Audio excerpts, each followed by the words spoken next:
Thank you. Asante sana. Now we'll start officially. Ndaita mtumishi wa Mungu, Reverend Steve, atuombe tafadhali.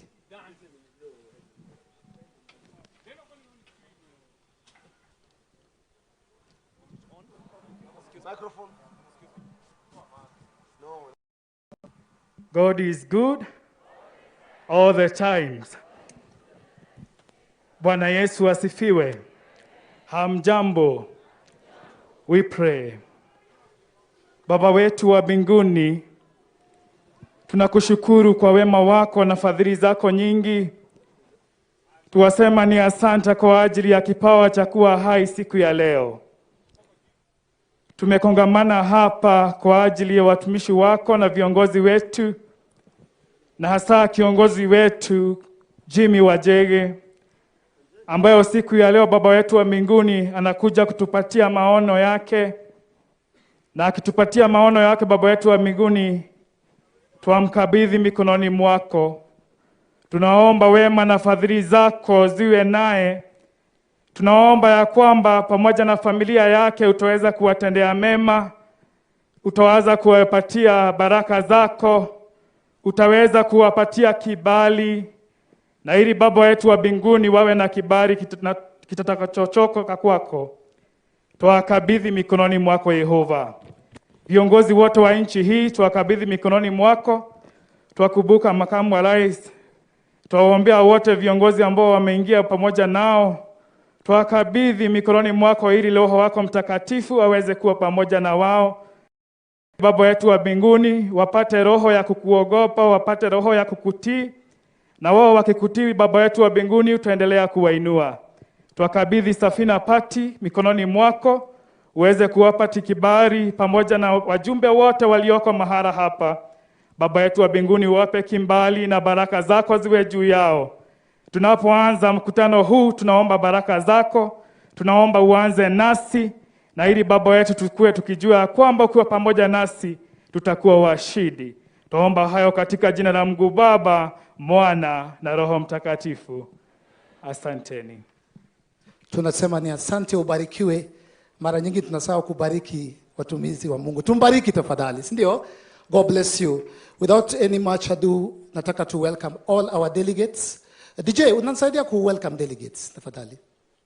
Welcome to the Safina National Delegates Congress 2022. Asante sana. Thank you. So I'm going to call Bwana Sheikh. Karibu sana. Assalamu alaikum. Good afternoon. Tukiomba inshallah baada kila maombi tunasema amin au sio? So tutajiombea sote, tuombe pia, tuombe nchi yetu Kenya inshallah. Bismillahirrahmanirrahim. In the name of Allah, most gracious, most merciful, all praise belongs to Allah, Lord of the worlds, the most compassionate, the most merciful, Master of the day of judgment. You alone we worship, and you alone we seek for help. Guide us to the straight path, the path of those you have blessed, not the path of those who have gone astray. Ya Allah, Ya Rahman, Ya Rahim. You are the King of kings, the Lord of rulers. You bless all the rulers and their people who honor you and serve you. Bless our nation, Ya Rahman, Ya Rahim. I'm praying for my nation and for all who live in it. I pray for all the walala hoi, the poor, the needy, the orphans, the less fortunate, those who are not married. Bless them and guide them their wish. O Allah, give all rulers and the authorities your knowledge, your wisdom, your mercy and understanding. Help them to fear you and honor you. Let them also render justice to our people. Let your righteousness fill our nation. Say Amen. Let all the forces of darkness, derision, destruction, and demons be destroyed. Let there be peace and prosperity in our nation. Ya Allah, semeni Ya Allah, Ya Rahman, Ya Aziz, Ya Qudus. Let our young people be in full contentment. Say Amen. Let your joy rule our hearts. Let your peace rule our nation. Let your justice fill our nation. Let your righteousness control our lives. Shower your mercy, blessing on every one of us in this nation, today and forever. Help us to live in freedom and peace and prosperity. Amin. Wa sallallahu ala sayyidina Muhammad wa ala alihi wa ashabihi ajma'in. Shukran. Asante sana. Wapi makofi ya Sheikh tafadhali. And all the people of God said, we said amen, yeah? DJ, nipatie one last time to welcome our delegates. They're very special to us. Nifinye to play. Welcome to the Safina National Delegates Congress 2022. Asante sana. You may have your seats tafadhali. Tukisema itweka, munasema? Tukisema itweka, munasema?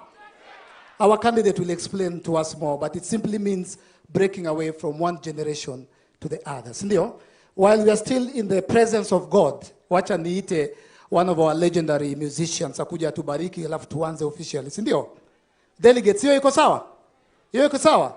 Wapi nduru, shangwe, vigelegele zake, the legendary solo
Bwana vigele gele gele gele gele.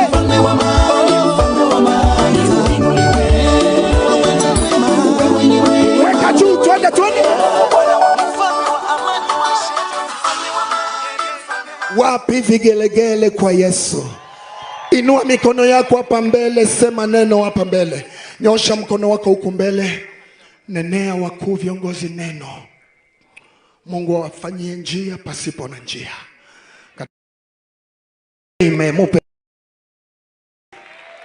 This is the Safina National Delegates Congress.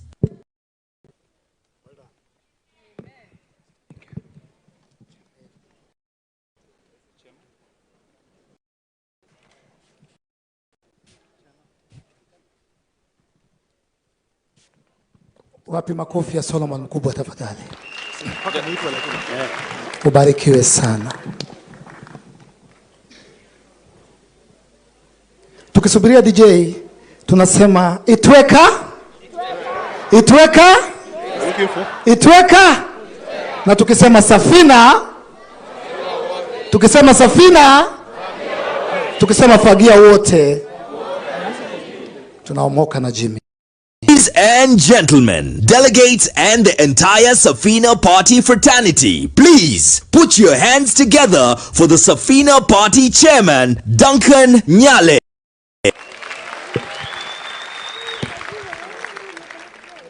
Asante sana, asanteni sana.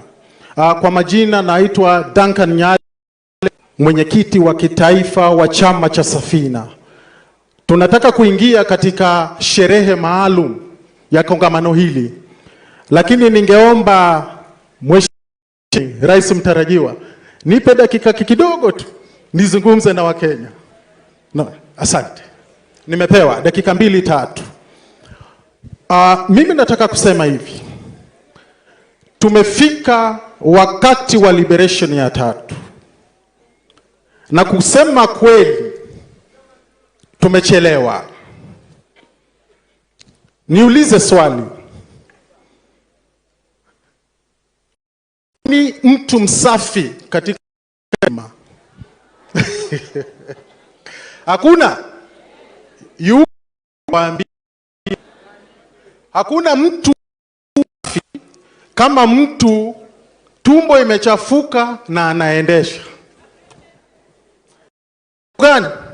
Anajua asipokuwa msafi na anawe mkono ataendelea kuendesha. Lakini kuna shida gani na hiyo mtu? Anakuwa amechelewa pale kwa kunawa mkono. Sisi tumechelewa.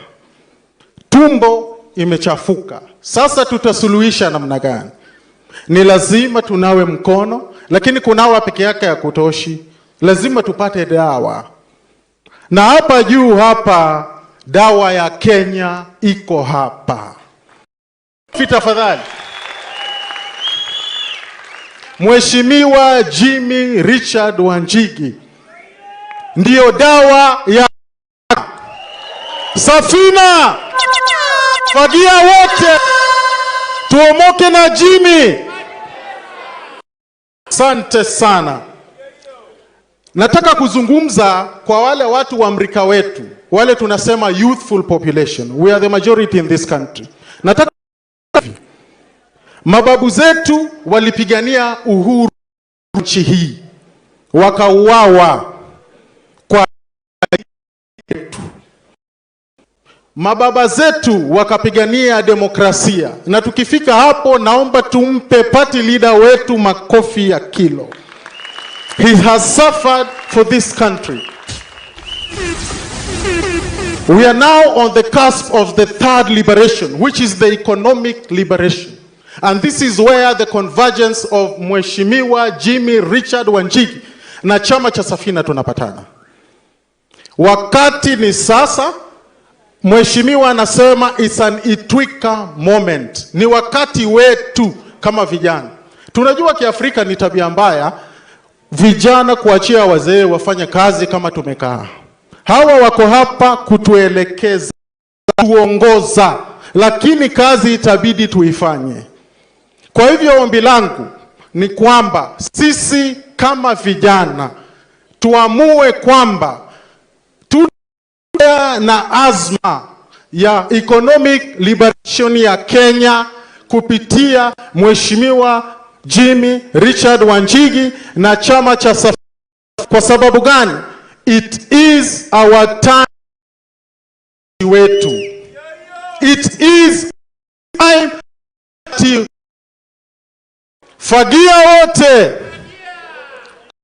kena Jimi. Asante sana. Sitaki kuchukua wakati mwingi kwa sababu muda umeendelea. Nataka tuingilie kwa ile official function. Kwa hivyo nitamuita Secretary General wangu aje afanye citation. Ladies and gentlemen, delegates and the Safina Party family, join me in welcoming the Safina Party Secretary General, John Wamagata.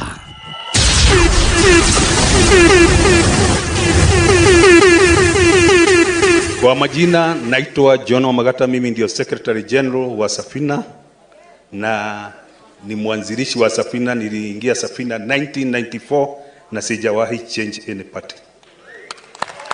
Kwa hivyo mimi ni Safina damu. Na kwa jina ya kisiasa naitwa General Kaumane. Haya, sasa Article 6.1 of the Safina Constitution states that party leader shall be the presidential flag bearer of the party for the presidential election. The article further stipulates that should the party leader opt not to vie for the election of the president, the National Delegate Conference shall nominate a suitable person to be the party flag bearer.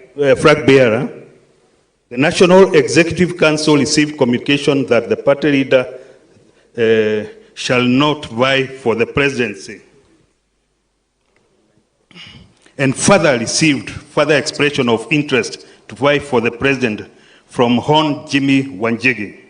The National Executive Council met on 13th March 2022 and passed this resolution to have Hon Jimi Wanjigi vie for the presidency of Safina Party. I, John Wamagata, the Secretary General of Safina Party, therefore propose to the National Delegate Conference to adopt the resolution of NEC to have Hon Jimi Wanjigi to be the party flag bearer. Can we get a proposer and a seconder?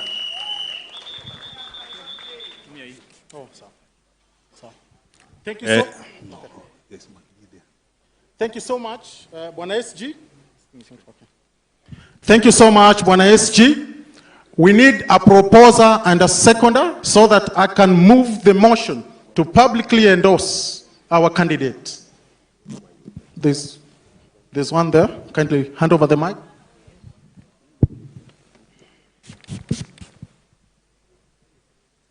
Thank you.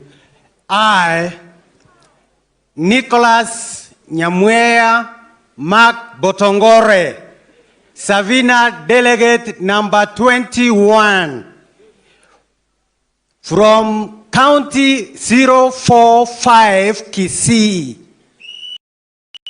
Constituency 266, Nyaribari Masava, hereby propose.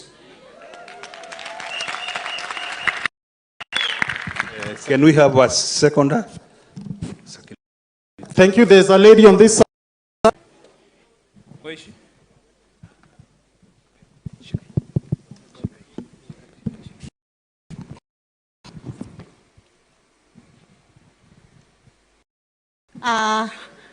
Asanteni delegates wote wale wako hapa.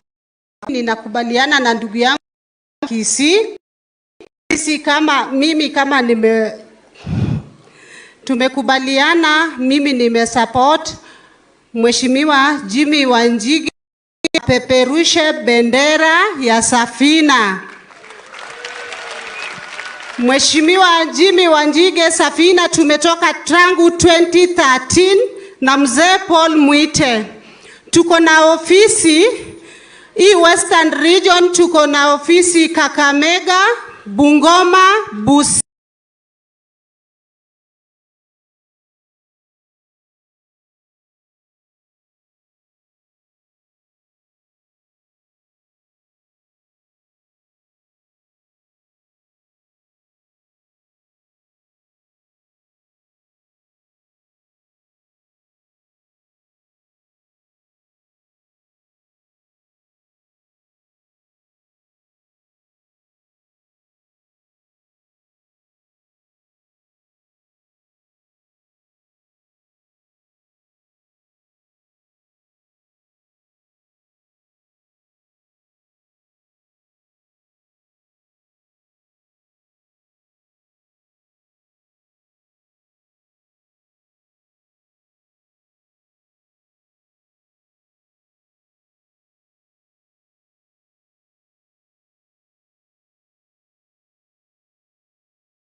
now invite, or rather welcome, a hero of the second liberation of this country, a godfather to me, a political father to me, and a political father to me, the Honorable Paul Kibugi Mwite. Mwenye macho amewitazama, tega sikio nikueleze. Kuna mmoja anayejua shida za Wakenya, kuna mmoja anayejua tabu za Wakenya. Fearless, limitless.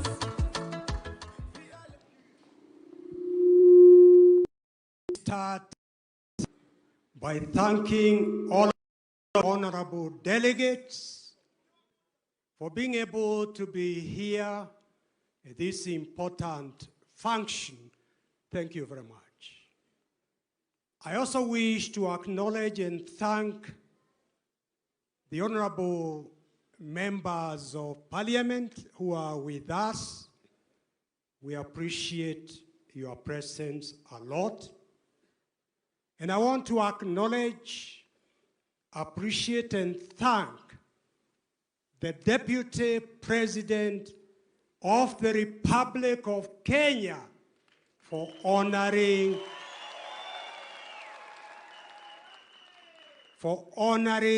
this function with his presence. When Safina was formed in 1994, we had a vision that we continue to adhere to up to now. The summary of that vision is that no Kenyan should sleep hungry because he or she does not have enough food. It is the right of every Kenyan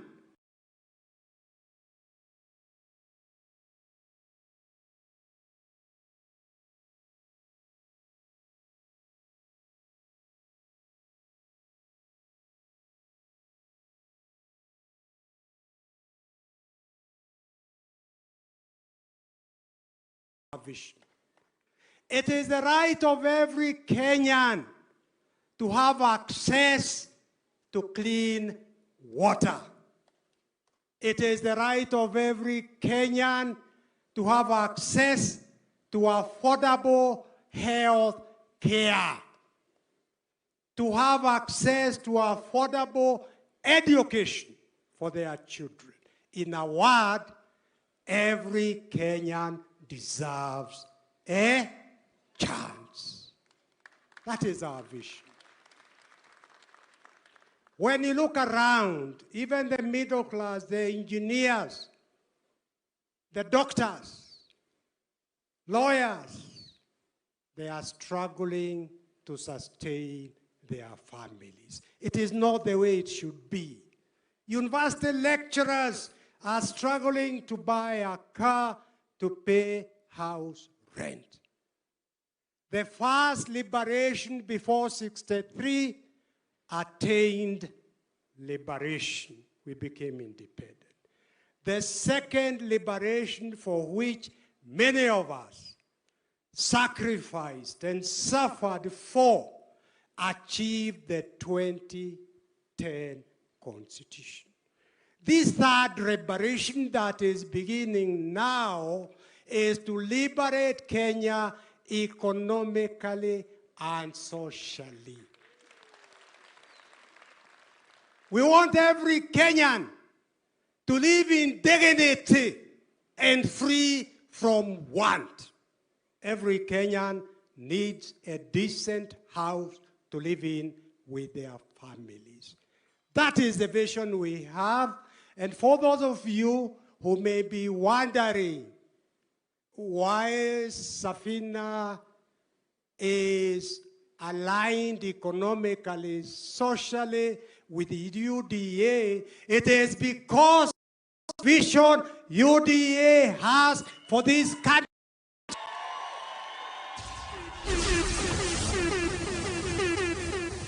is identical to Safina's vision for this country as far as socio-economic policies are concerned. On behalf of the party, I want to say in the presence of the Deputy President of the Republic of Kenya that when Safina wins, the President said, we will invite you and UDA to come tuunde serikali pamoja. Na kwa sababu ya Mungu ni mengi, huenda ikawa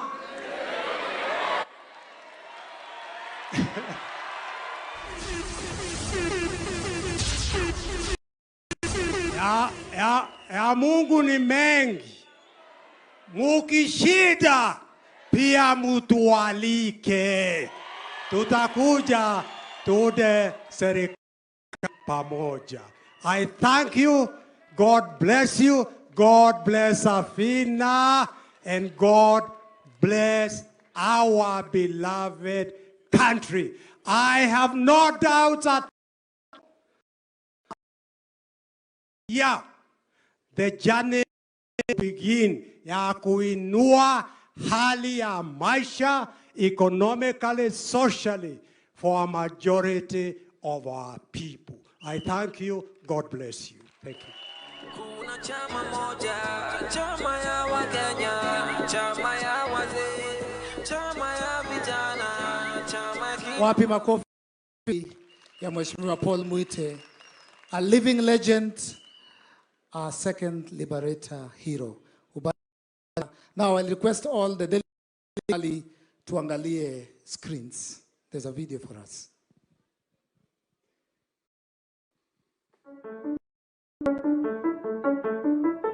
After a long struggle with the colonial powers, our beloved country Kenya was handed over to us at independence in 1963. This was the first liberation. Almost 30 years after our independence, Kenya was still under the yoke of dictatorship. We had been liberated from the colonial master, but continued to suffer under the single-party rule. A second liberation was overdue. We saw young thugs and champions of liberation, among them the late Dr. Richard Leakey and Honorable Paul Mwite, Senior Counsel, joined the struggle for multipartyism. In 1991, Section 2A of the Constitution was repealed, thus allowing a multi-party system. Together with others, the duo would later in 1995 form the Safina Party. Despite continuous harassment and from the party soldiered on 1997 participated in elections and 5 parliamentary seats and several civic ward seats. The party leader, Honorable Paul Mwite, in 2013 general elections vied for the presidential seat on a Safina ticket. I entered into the presidential race in 2013 in order to encourage young people, including your children, my children, and the others, that you don't have to come from any particular family to contest the elections. 30 years since the second liberation, Kenyans continue to struggle. Kila kitu imeongezwa. Hata kupata makastoma ni ngumu. Hata saa hii siwezi pika nyama juu nyama imekuwa bei kali. Mtu anasema afadhali akule mboga, asave kidogo. Kwa serikali ya saa hii sioni hope. Tungechagua watu wengine maybe tunaweza kuwa na hope, lakini hao wenye wako kwa serikali ya saa hii imekuwa ngumu. Lazima ni 40 juu ni right yangu kwa 40. Ndio niweke kiongozi pale mwenye ataangalia maisha yetu. Hakuna haja ya kupeleka tu mtu huko, mtu ambaye anaangalia tu tumbo yake peke yake, lakini wananchi wa chini wanaumia. Boss siwezi chukuliwa juu I had a D-. My question is, kwani D-? Si vita ni vita. You don't have to get an A to go to Somalia. Mimi sinichukuliwa tu niende nioshage bana. It's loyalty. Mimi si ati mambo na pesa. Mimi nataka kwenda kupigania nchi yangu. Today, about 53% of Kenyans live below the line. The struggle is real. We have lost hope. We need a savior. An economic time to everything. Fagia wote. It is an Itwika moment. It is generational leadership with significant importance as the older generation hands over leadership to the next generation. It is a new dawn. Ni wakati wetu. Fagia wote, tuomoke pamoja.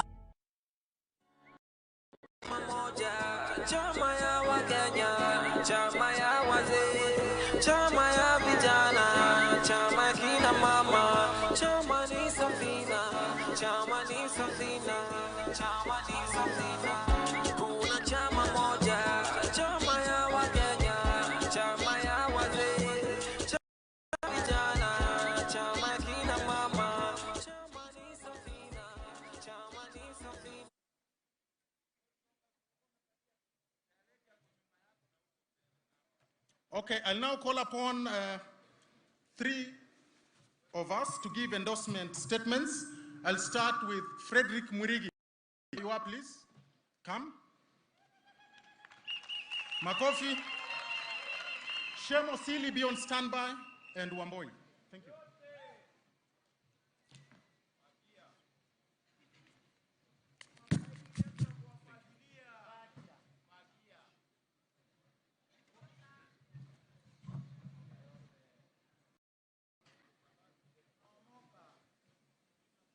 Safina. Mimi nataka kusikia sauti kubwa. Unajua mimi nimetoka Meru huko. Na tunapenda kelele sana. Nikisema Safina mnasema fagia. Safina! Safina! Mimi Frederick Mwirigi nimesimama hapa kutoka upande wa Mount Kenya, Meru, kuambia kwamba dunia na siasa ya Kenya inaanza wakati huu. Na leo ndio tunaanza campaigns za Kenya. Kweli ama uongo? Kweli ama uongo? Ndio sababu tumekuja hapa kushirikiana Wanjigi, kwa sababu Jimi Wanjigi pale Meru sio mgeni. Amekuwa mwenyeji. Mnamkaribisha hata kwenu pia. Safina! Na mimi si mara ya pili kwa sababu ya Your Excellency. Niko na furaha kubwa sana. Nimemalizia hapo.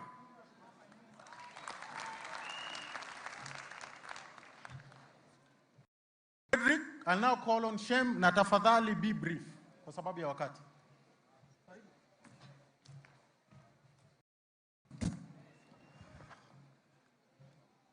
Safina. Safina.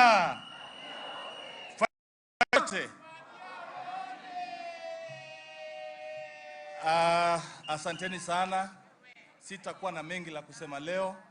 Yangu itakuwa ni machache sana. Kwa jina naitwa Shem Osi.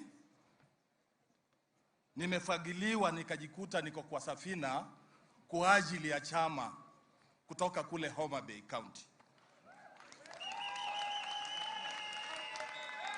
Munajua Homa Bay County ni wapi? Na lazima uwe mwanaume ujitokeleze nje. Kwa sababu ya kwanza nataka kusema hivi, Mheshimiwa our presidential candidate kuja Homa Bay, sisi ndio tulimkaribisha. Sisi ndio tulikuwa nyuma yake. Sasa alipotolewa kwa chama, tukasema sasa tunabakia na nani? Na yeye ndio alikuwa na kifagio ya kufagia Homa Bay yote. Safina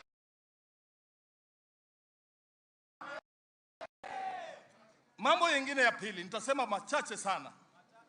Hii Safina, mimi kama ni mtu nimetoka kule Victoria. Hii mwanzoni nimeona hawapati leader pia. Na unajua ametoka mbali na hii Safina. So kuna wakati nilikuwa ndani na watu wengi kwa hii Safina. Ikawa tukaona inayumba yumba. Ikawa tunaona inayumba yumba kidogo. Tukasema, kwani nini mbaya? Sasa watu wakaanza kupiga kelele, tunakufa. Mimi nikachomoka mbio paka pale kwa niangalie driver ni nani. Niliporusha macho nikaona Jimi Richard Wanjigi ndiye akiwa driver. Nikarudi nikaambia watu tulieni, we are on the safe hands. Hakuna mawimbi itatuangusha. Jimi akiwa driver wa Safina. Safina! Safina! Nataka tena kusema ya mwisho. Nimeona rafiki yangu, najua kuna wale kwetu kule Umabei, tunaonanga tu watu kwa TV tu. Leo nimeona deputy wangu ambapo nampenda kwa macho. Kile nimeshangaa. Kuna wakati mwingine Biblia ilikuwa nasema mtu mmoja alikuwa anaitwa Petro. Alipoambiwa wewe ni mfuasi wa Yesu akasema hapana. Nimeona DP akitembea, nimeona huyu mtu anatembea kama Yesu kweli. Nimeona vile anacheka, nimesema huyu mtu anacheka kama Yesu. Kumbe ni Bwana. Mubarikiwe sana. Asante sana Shem. It's now my honor to welcome Wamboi Wanjigi, the daughter of His Excellency Jimi Richard Wanjigi.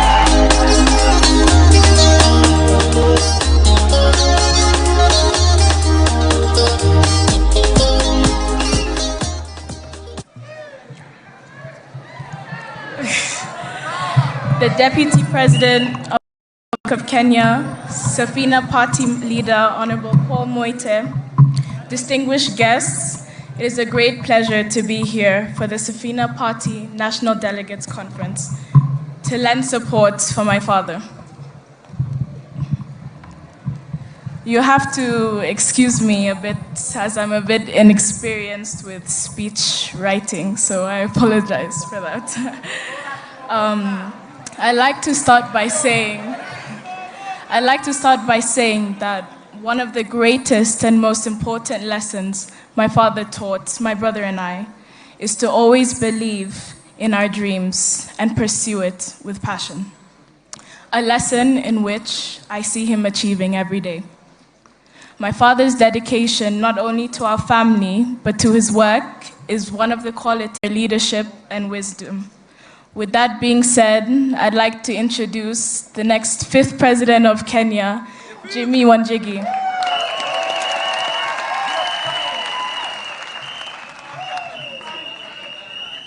Bwana DJ, tuko na Washira ambaye atamkaribisha our candidate. DJ Washira.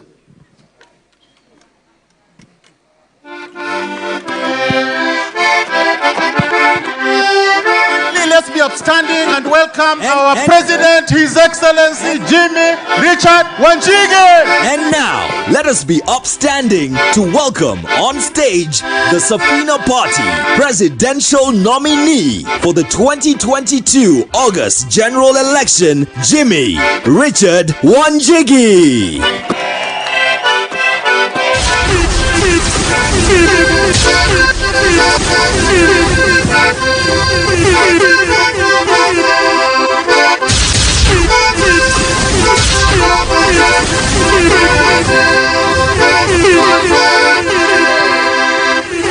Mwenye macho ameutazama, tega sikio nikueleze. Kuna mmoja anayejua shida za Wakenya, kuna mmoja anayejua tabu za Wakenya. Fearless, limitless. Asanteni sana. Please have a seat. Get it.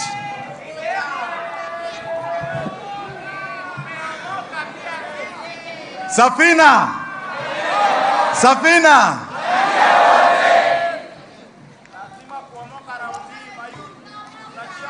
Leo ni siku ya Itweka. Itweka.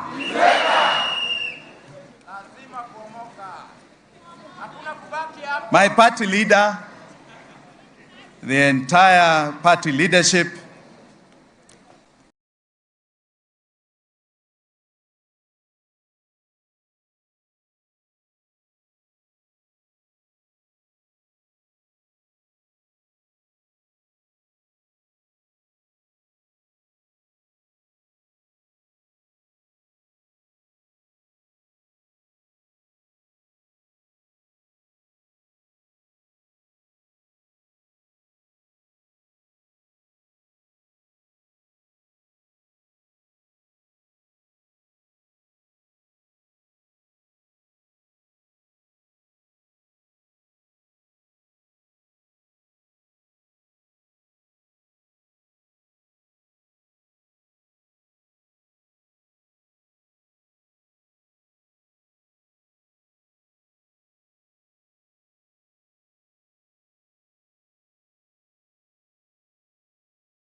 Nasudi, asanteni sana. Karibu, karibu, karibu.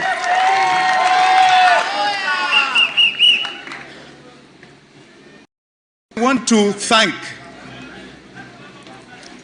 the delegates and party members for the honor bestowed on me as the presidential candidate. With humility, I accept the nomination.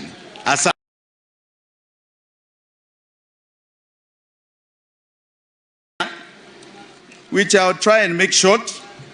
Kwa sababu hii, unajua accept nomination lazima tuzungumze kimombo kidogo. Hata watu wa nje watusikie, si ndio? So please allow me. This is not just another party delegates congress.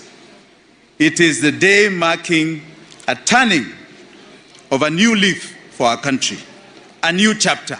Itweka. When the party leader and I first discussed my joining Safina as the proposed presidential nominee, I fully understood the challenge and the opportunity. You bestowed upon me a responsibility and duty, not just as our resilient Safina party, but more critically on behalf of millions of great Kenyans. We are ushering in a new chapter for our country. I accept this task with deep obligation, unshakable resolve, and complete dedication, all the while being aware of its burdens and decisive importance. Together, we will build a firm foundation. Our goal is very clear. We are an instrument of transformational and systemic change. We are ushering in Itweka, a break from the old order of personalities and aggregated greed for power.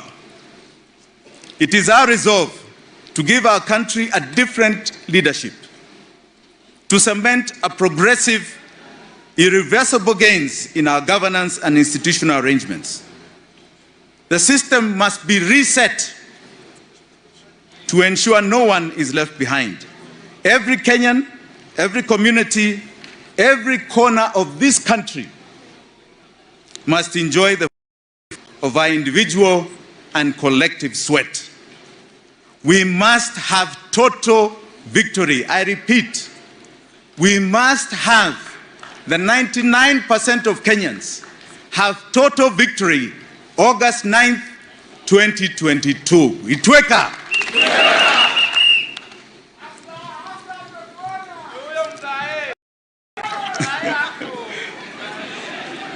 Safina Party has a storied history of being an instrument of real change, even in moments of adversity. I stand for the presidency of this party, alliance of all Kenyans. And I want to read something, because one question I have had throughout is, why are you doing this? Wewe Jimi unakaa mzuri, sasa unataka nini na siasa? Why are you doing this? I want to be categoric. Categoric. Wajua, when you reach my stage and age, you understand fully what Itweka moment is. In every man's life, there comes a moment when one must search for a cause, a work, an ideal under which he must give himself. Whether he says yes or no is a challenge to be determined in the future. There comes a moment when we become tired of trying to fill a bucket that is leaking. From inside, as we must get a new vessel. There comes a moment in a man's life when, to get where we have to go, where there are no doors or windows, we must walk through walls. There comes a time in a moment of a man's life when he must choose to stand or run. A moment when you must look up the bench and you have to say to yourself, can't anybody play this game better? And you realize that you must be the one. There comes a time when a decision by a man to get into the arena has often been made by the difference between the greatness or mediocrity of a nation. That is why I am in this. The system is rigged and is broken. It is for the very few. There was a time, as you saw here, my party leader stood up from his offices in Electricity House. He was one of the most successful lawyers at the time. And he came out of his profession to risk his life to fight for the human rights liberation, second liberation, which we have today. Kenneth Stanley Jindo Matiba is another one such hero. This is not necessarily done by the people who are in politics. It takes all of us, especially the young people I see here, to say this time we are going to be involved. No matter what, it is our time, it is our lives.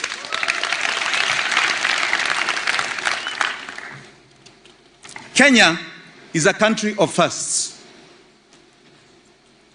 We waged an armed struggle against the British colonialism, grabbing our country. We won. Itweka. We fought single-party dictatorship. We won. Itweka. We fought in peacetime for a new progressive 2010 constitution that secured the rights and dignity of every mwananchi in this country. We won. Itweka. Our courts, which have been in the forefront of ensuring those rights in that constitution are upheld, protecting the constitution, had a landmark ruling in 2017, where they nullified a presidential election, a first on this continent. We won. Itweka. We also have, for the young women here, kama mumesahau, the first Black African Nobel Peace Prize winner, Wangari Maathai. We won. Itweka.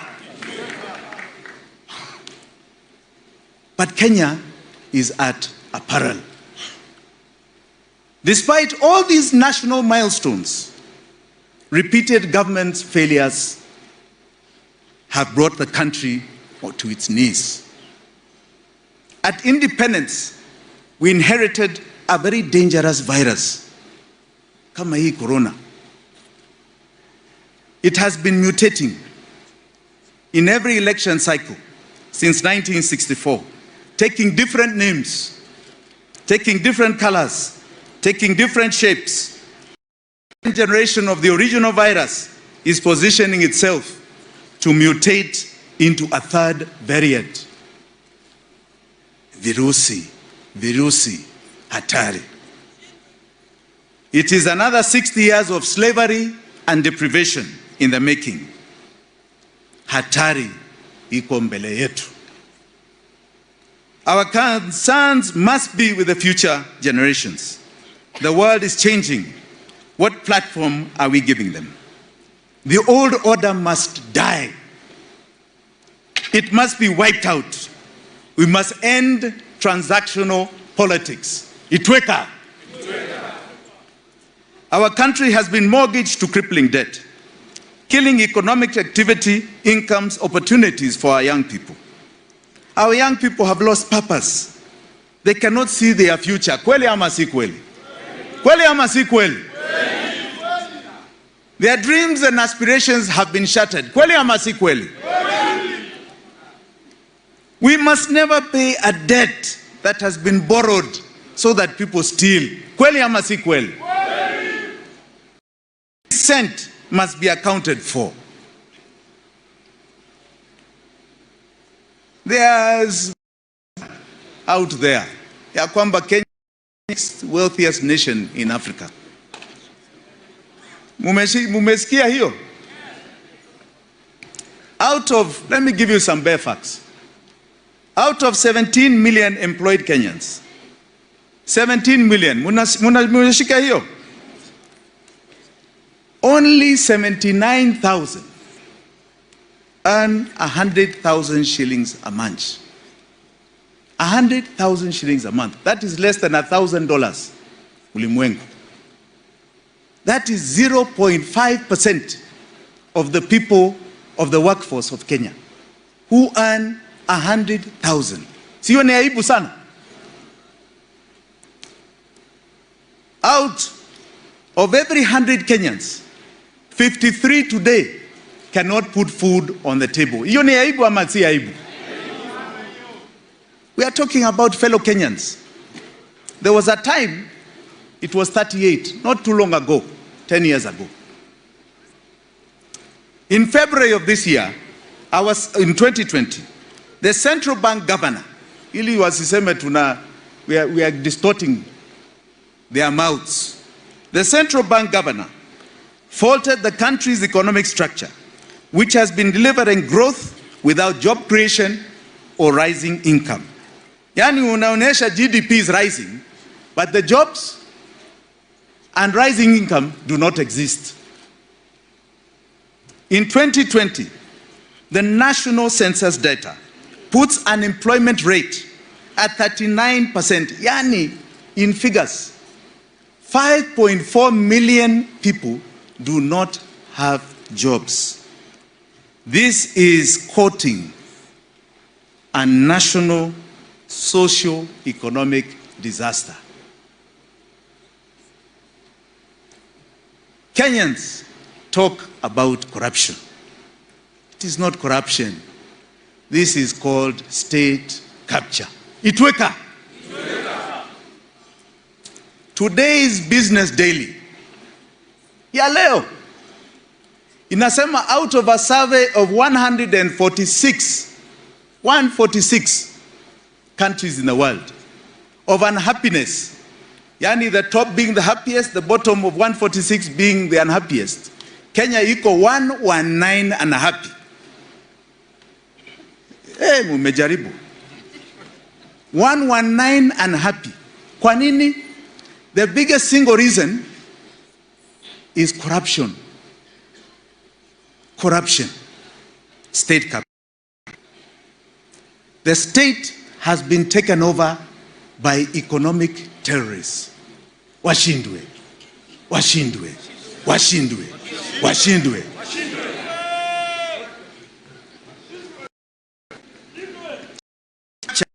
Has not only suffocated Kenyans, it has made it impossible for our small businesses to thrive and grow.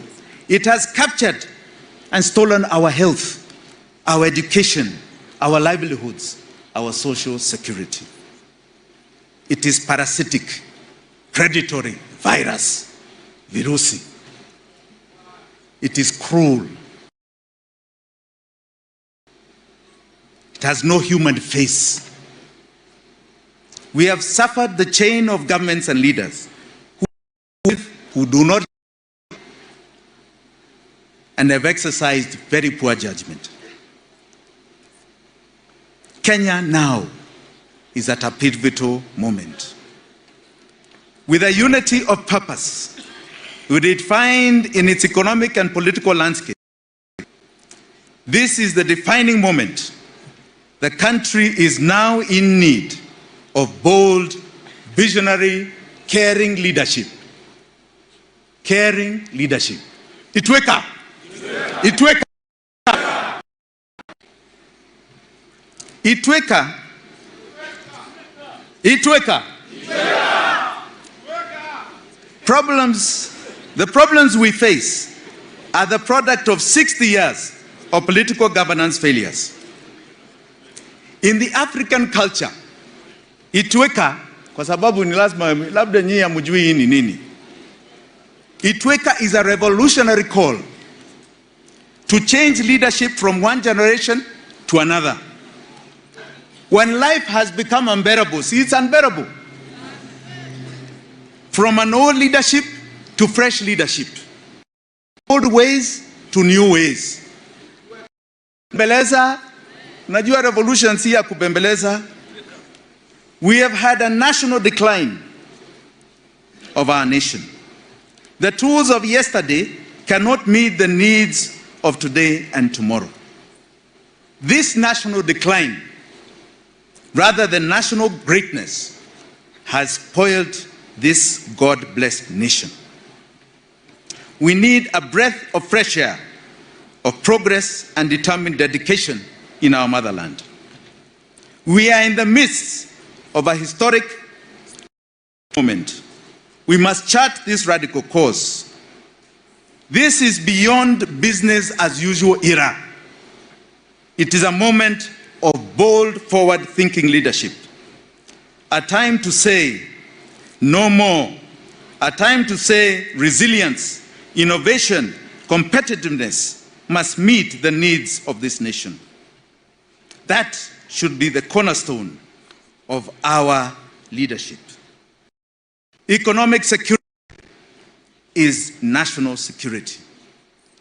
We must, and we have a decisive obligation to ensure economic inequalities are breached.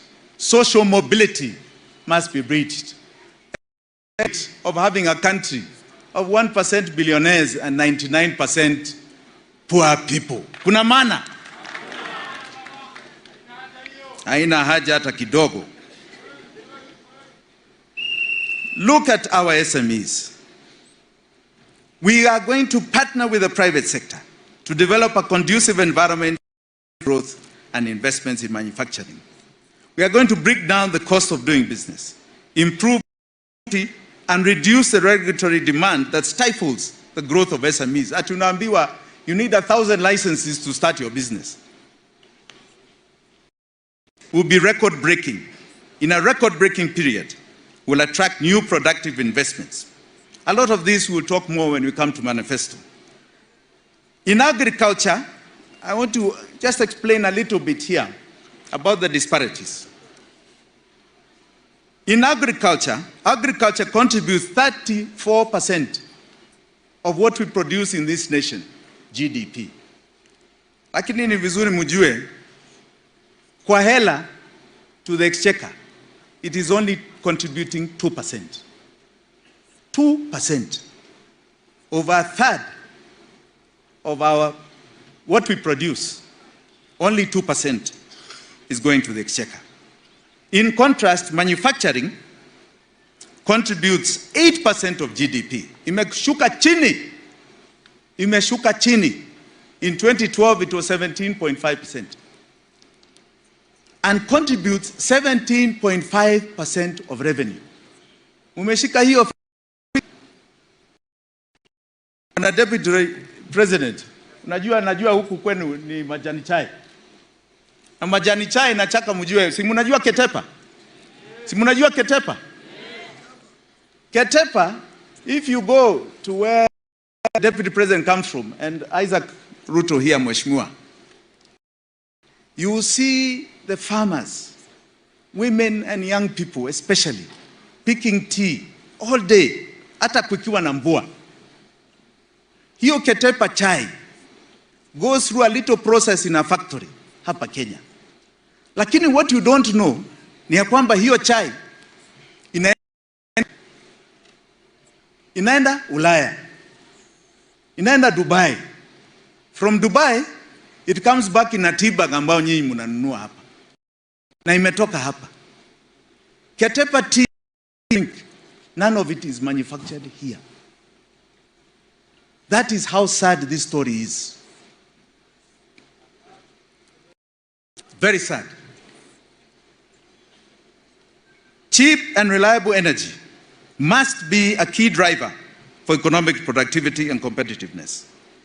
We guarantee energy supply, green energy, competitively priced, economically friendly, and meeting a basic requirement for competitive economy.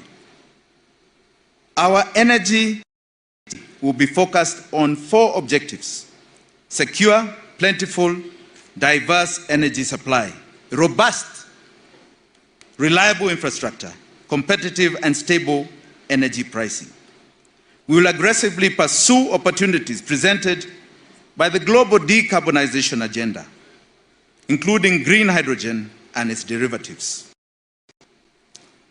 An efficient and effective transport system is vital for this economy. And let us get it. Najua kuna watu ambao they like to show. But I'll just give one small example. Nairobi here. There why Nairobi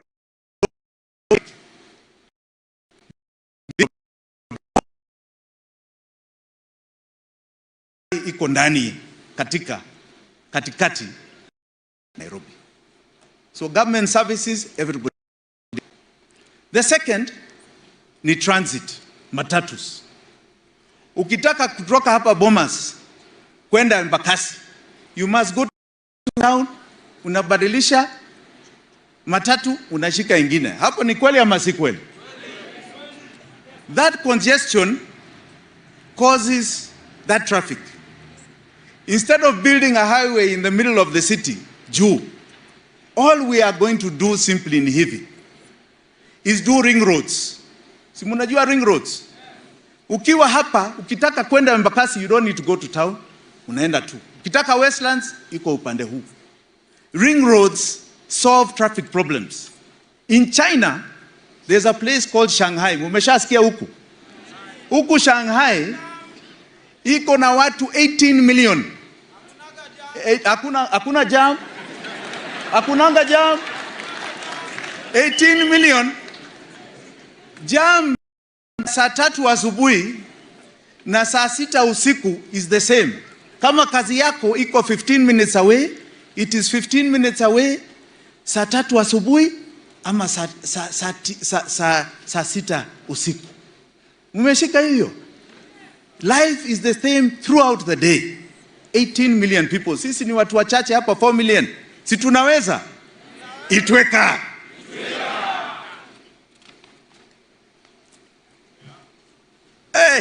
Nimeona wa vijana wengi hapa. Sasa hii mambo ya bundles na digital na siju. Kwa hesabu yetu tumefanya bundles zenu yote to give people 2,000 shillings worth of bundles. Hiyo ni pesa mingi. Ni muhimu sana. That is something that is affordable by this country. Because what we want to do, unajua kuna conquest agenda, na agenda ni information. We want you to get bundles, because that is where job creation, self-employment, creativity inatoka. Kweli ama si kweli? Kweli ama si kweli? We want the world to download you. Sinyi muna download the world. Munashika? Hiyo ndio conquering huku nje. Isiwe ni kitu ambao nyinyi you are being conquered all the time na information ya huku. Itweka. Itweka. Hii kitu ni very long. I don't know why they made it so long here. I think I'll give my speech. I want to articulate, because the speech is very long. I want to articulate something that's very touching to my heart. You know, we are a country that must today, and from today on, say, you cannot be happy when you see your fellow Kenyan hungry. But you are kimila za zamani, your neighbor never went hungry. The other day, I saw a truck ya food relief ambayo ilikuwa imeoverturn hapo Roysambu. Mliona hiyo? And I saw people in Roysambu going for that food. Na ujue hiyo chakula inaenda kwa wengine ambao hawana. But they are so hungry, na ni hapa tu Nairobi. Hapa. We cannot talk about the pride of a nation when our people do not have anything in their stomachs. Kweli ama si kweli? We cannot. Indira Gandhi in India said the pride of India will only be returned when there is nothing like famine, when there is nothing like a hungry Indian person. And when she did her green revolution in India, today husikii muhindi ambao ana njaa, unamsikia? You cannot even imagine. Those were world headlines just about 30, 40 years ago. Now, the population of that country, not even the landmass of Africa, the population of India is 1.3 billion. Na kuna mtu anaenda usiku nyumbani kilala na njaa. Wapigie makofi wale.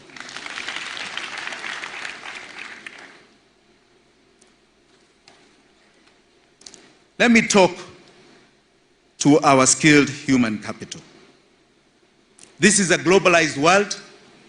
We must think locally. We must think globally and act locally. We have the potential of transforming all our young people's lives. Our education system is one of the highest on this continent.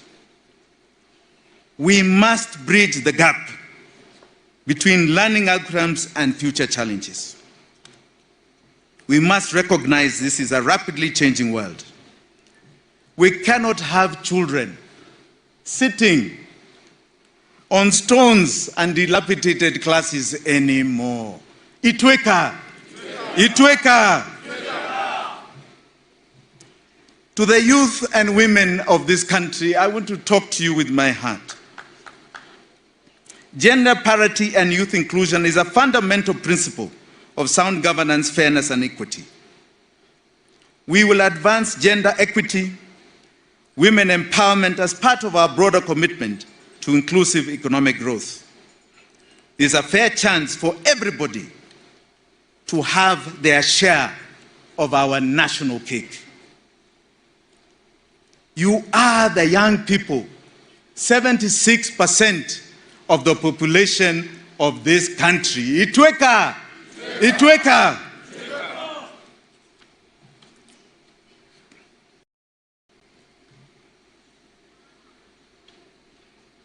Najua, I was here a little while ago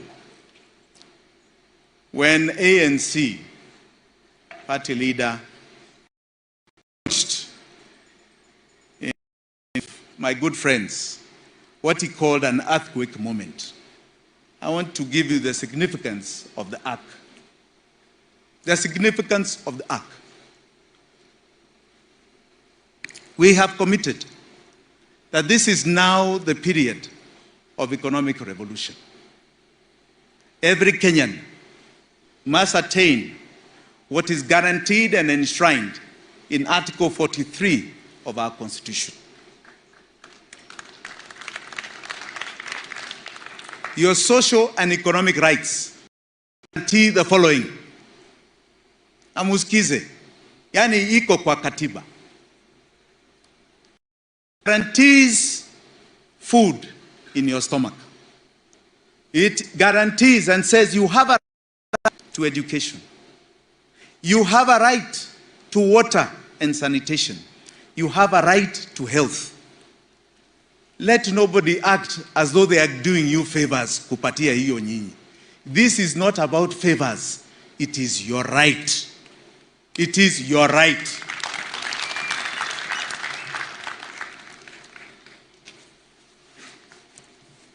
Noah's Ark came at an interesting period in biblical history.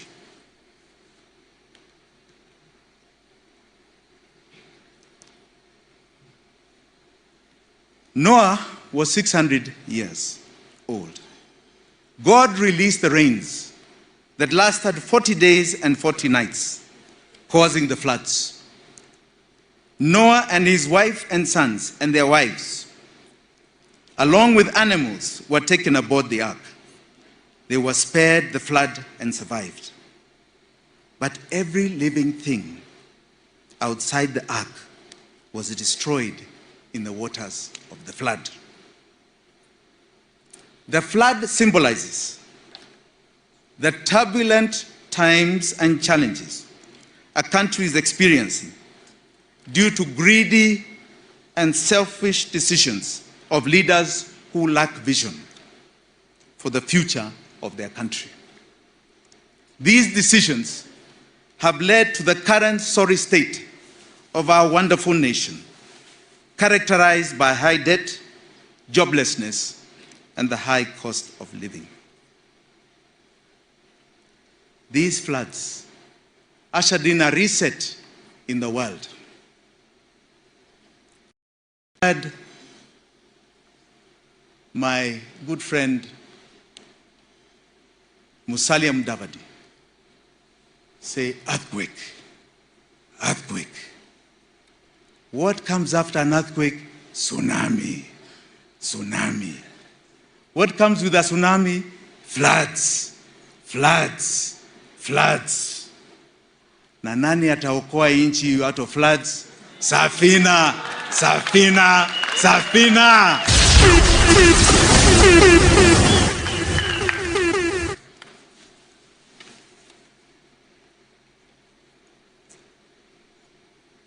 Let me announce here today that those who have played a part in the destruction of the rule of law, the economy, and the livelihoods, one day will be brought to book and held accountable. Itweka, Itweka. We can no longer stand by and watch passively. The current social contract that has failed and collapsed. As stewards of the people, our leaders have abused the responsibility vested in them at the expense of the citizens. And they are trying to find their way back. A new social contract and covenant must be established in Kenya. Move forward to greatness. I conclude. Our social contract and mine. We are committed to renew the social contract for the people of Kenya. Itweka. Itweka.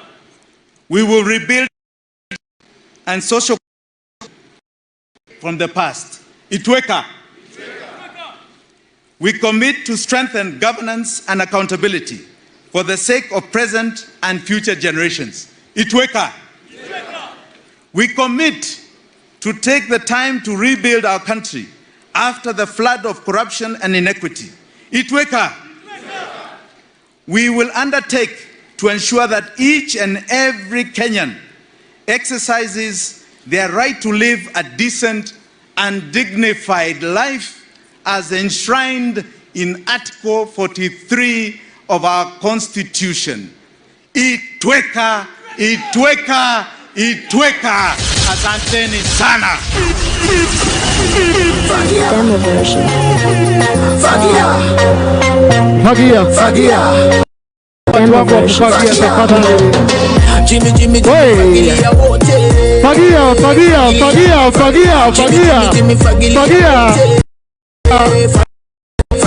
Mount Kenya mpaka Rift Valley. Western mpaka uko Nyanza. Naomba tusimame tafadhali. Naomba tusimame mahali tuko tafadhali. Corruption na maland grabbers. Na magos. Wale wote wanaleta fracas. Fagia kila place fagia.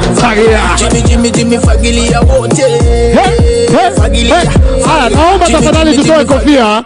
Tutoe kofia za fagia. Fagia na kofia. Mpaka uko Nyanza. Eastern mpaka Senturo. Fagia kila place fagia. Corruption na fagia. Wash na maghost workers. Fagia. Wale wote wanaleta fracas.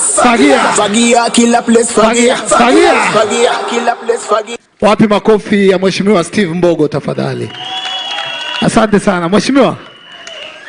Microphone yako. Asante. Haya.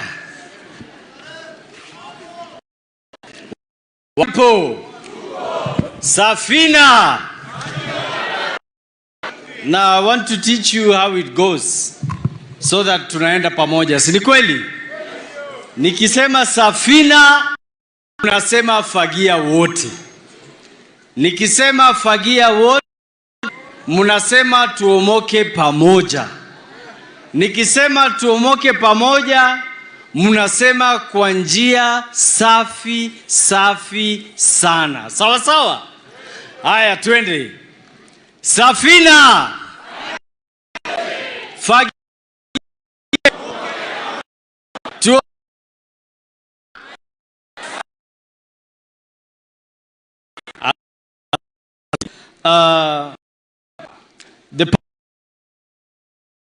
Mr. Honorable Mwite, His Excellency,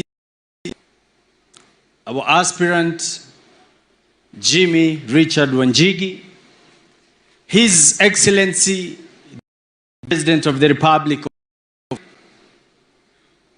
Mheshimiwa Ruto,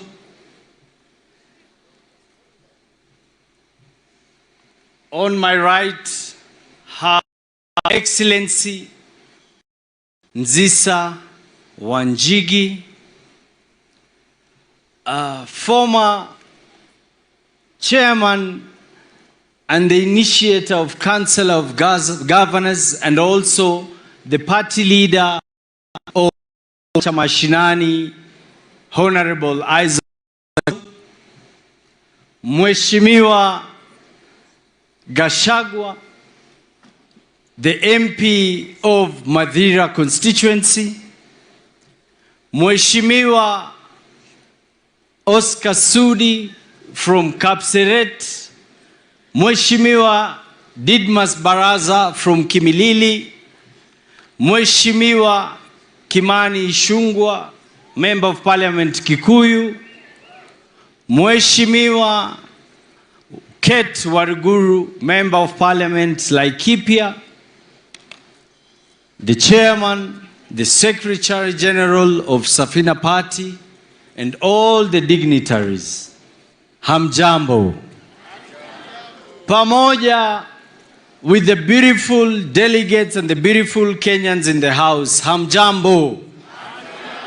Now I take this opportunity to welcome you and tell you that the journey to change has begun.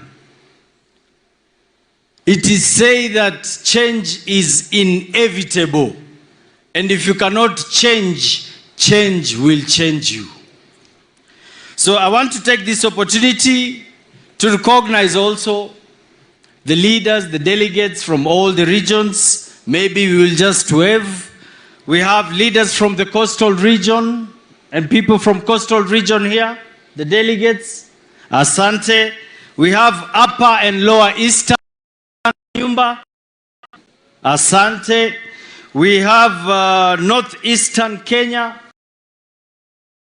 Nawaona.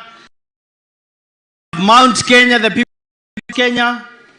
Asante. Nawaona. Of the great people of Nairobi. Nairobi. Asante.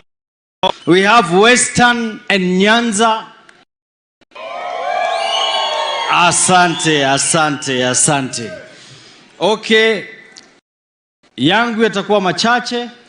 First, I will invite the leaders present. I'm sorry, I forgot to recognize the nominated Senator, Isaac Mwaura, is also in the house. Apigiwe makofi.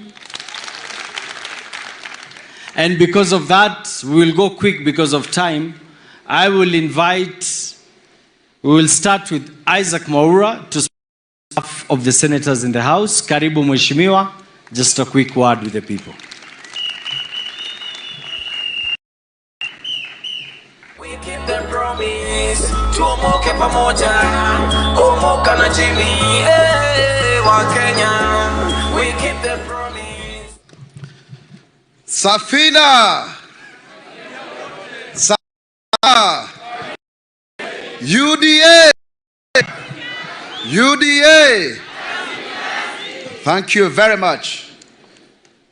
The party leader, the presidential candidate of Safina Party, the Honorable J.W. Jimi Wanjigi, the Deputy President of the Republic of Kenya, William Samoei Ruto, the leader and mentor, Paul Kibugi, all protocols. I am very delighted to stand before you here today because this is very moment. This journey to come to your NDC through a tweet that a Kenyan thought that Jimi Wanjigi, Isaac Mwaura and others who are chased away from our former political party. And I followed the thread, and we ended up meeting with Jimi at the NDC of UDA. We struck a chord, so much so that we left each other yesterday at 1:30 a.m. as he was preparing for this NDC. Very important note as well is for party leader Paul Kibugi, who served for 20 good years as a member of parliament for Kabete, and who was born out of the young tax, and he fought his way to liberate Kenya in the second liberation of this country. Let's clap for him. I met him for the first time in 2007 at a meeting at Silver Springs where Wamagata, you are present, and His Excellency the Deputy President then was sent by ODM to represent the party or the movement as we were clamoring before the general election that were coming. I stand here today as quite unlikely the first person with albinism to be both a member of parliament in the National Assembly and the Senate. This has come as a result of the struggle by Safina, a party that actually fought and ensured its then Secretary General, Richard Leakey, actually went into parliament on a wheelchair. And when he was made the head of as chairman, no the woman to become a member of parliament. Part. It is out of the constitution, the position of those we in the National Assembly or in the Senate.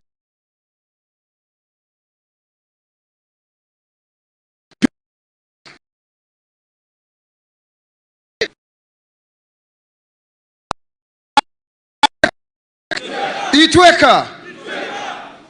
I, Isaac Mwaura, a son of a single woman, decided to speak against the idea that only people from certain families can be president of the Republic of Kenya. You cannot have a Kenyatta, an Odinga, a Moi, and that like that. Even you can be president of the Republic of Kenya.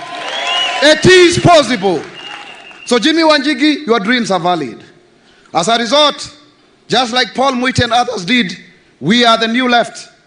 I paid the price. I was in court for 10 good months. I had 7 court cases. I appeared in court over 30 times.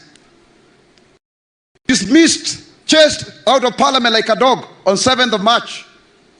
And they said to me, and if because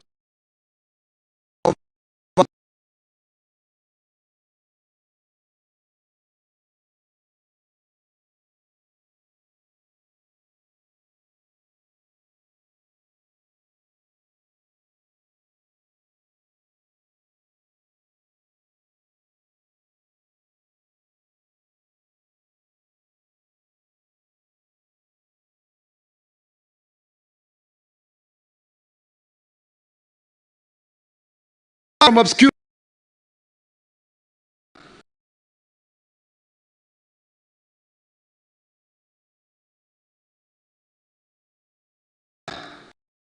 All of us to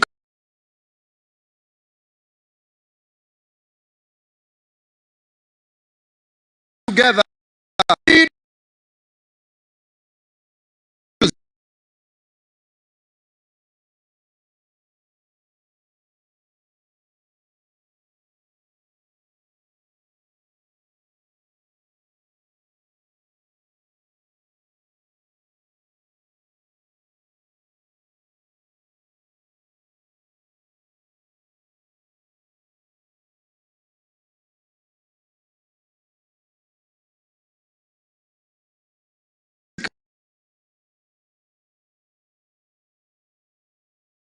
Oh.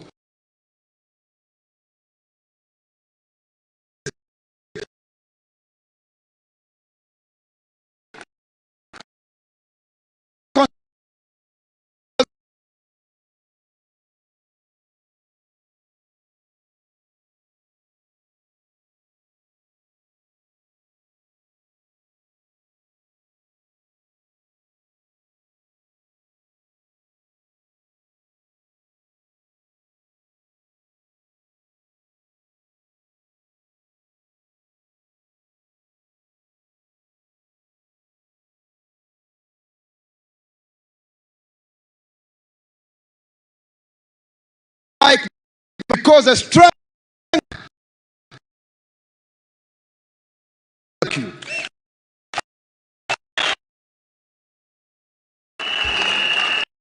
Asante, asante. To invite the Member of Parliament, Rigathi Gachagua.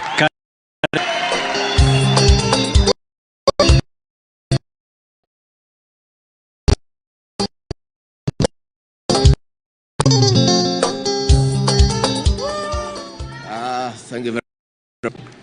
I want to take this opportunity to the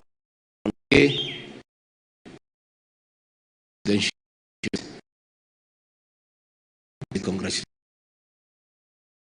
Direction. You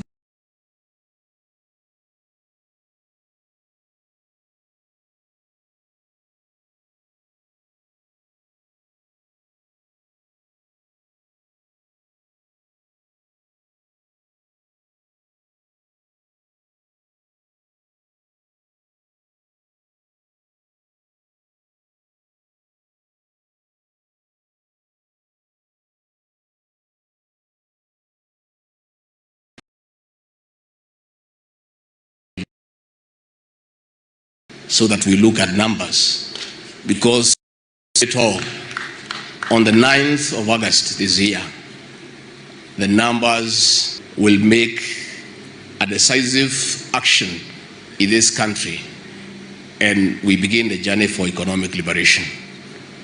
And we want to say, Jimi, Wanjigi and Safina, we have a job to do with all of us in UDA to liberate this country from state capture. The economy of this country is down. All businesses are shutting down. Nobody is making profit. is only businesses run by one family that are thriving. And this cannot be. We must free the people of Kenya from state capture. We are looking at a situation where the military, through state capture, there was a deliberate scheme to monopolize that industry, where the owners of that industry from one family set the prices for milk from the farmers, prices of how much to give the consumers. And as a result, you exploit both consumer. This must be brought to an end. This family capture. The project being pushed around is a deliberate scheme of family capture, where three have sat down and decided that they want to rule Kenya for the next 200 years. And we have the Kenyattas, the Jaramogis, and the Mois.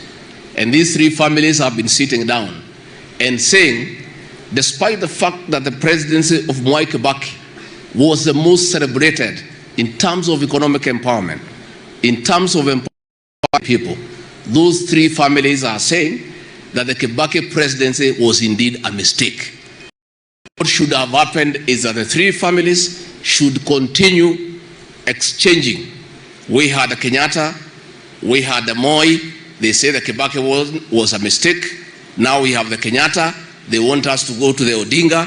Then we go back to the Moi. Then we go back to Kenyatta. Is it possible? No. It's not possible. So the people of Kenya must stand up to the planned family capture and come up with the leadership that will put the people of Kenya first. And the three families are not interested. The people of Kenya is protecting their... Raundi hii naona tukijipanga vizuri, si kweli? Haya, now let me invite Mama Machachari, Mheshimiwa wa Laikipia, Mheshimiwa Kate Waruguru.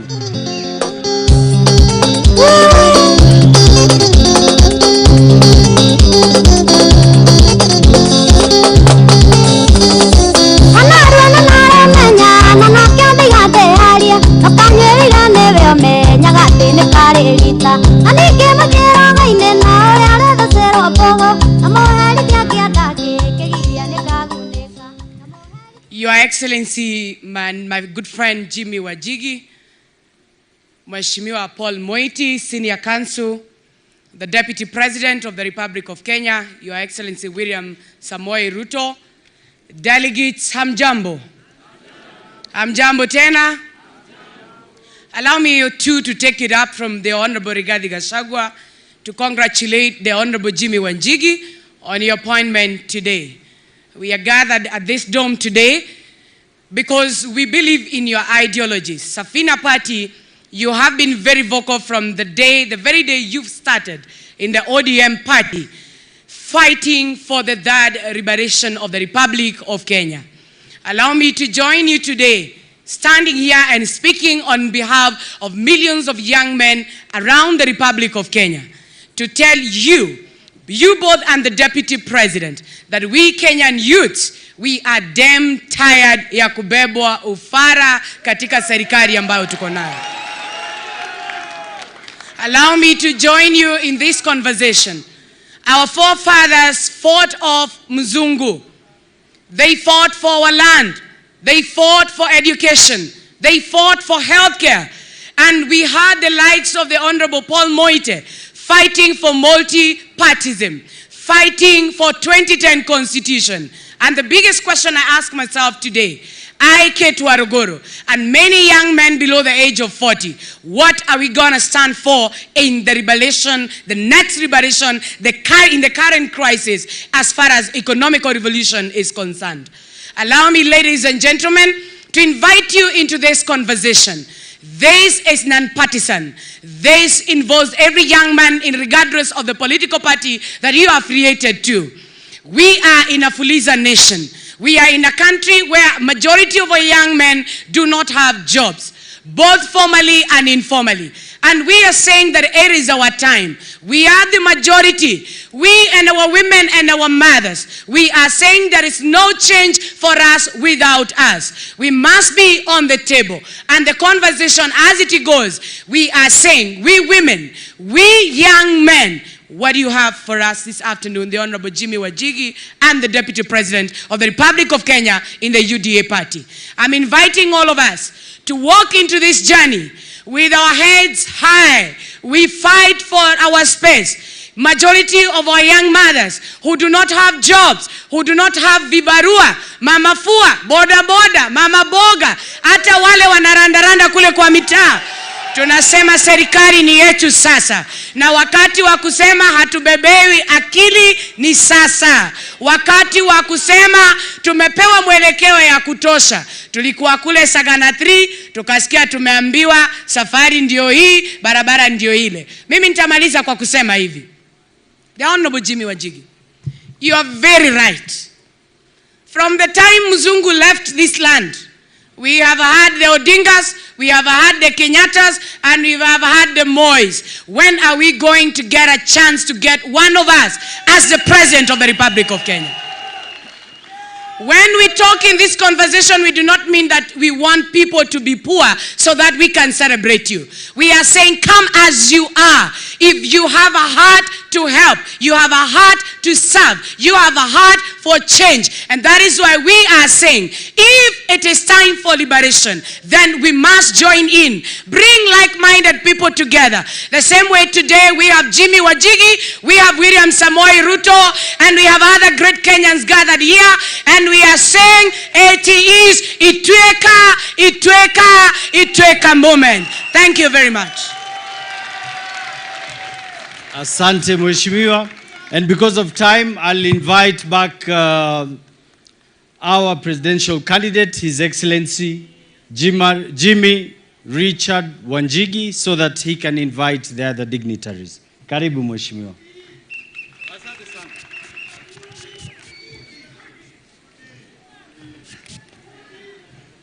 Haya. Itweka. Sasa unajua, we have very important guests here. And we are competing guests.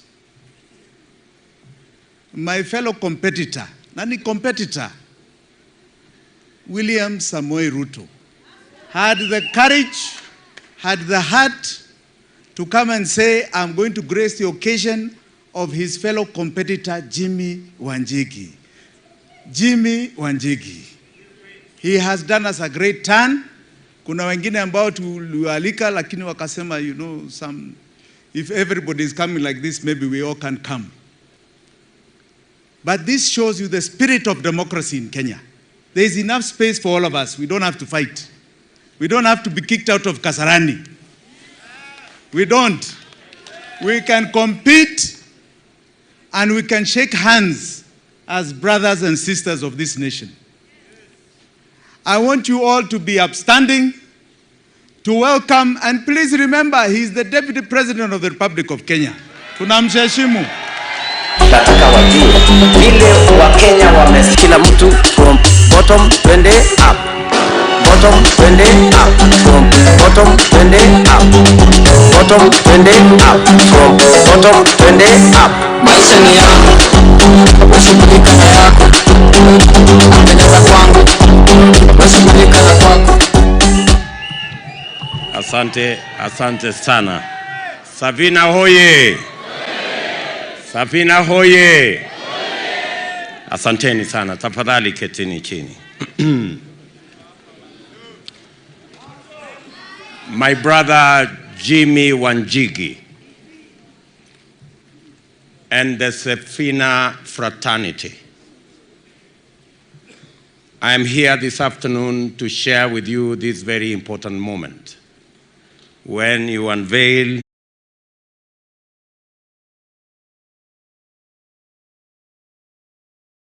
giving you their ticket to compete in the next general election. It's for me and for our team. You remember when we were in the UDA and NDC, I did disclose that President Uhuru Kenyatta and I, when we decided that we want to re-engineer the politics of our nation by walking away from what was standard, that this community cannot work with this community because of this reason and that reason. The only third person that was in that meeting was Jimi Wanjigi.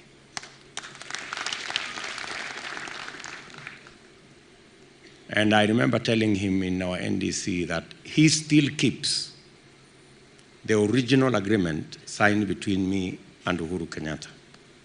So I don't know when, Jimi, you are going to deliver that so that I can keep it as a souvenir. But having said that, I have listened to Jimi, and I have heard Safina, Fagia wote.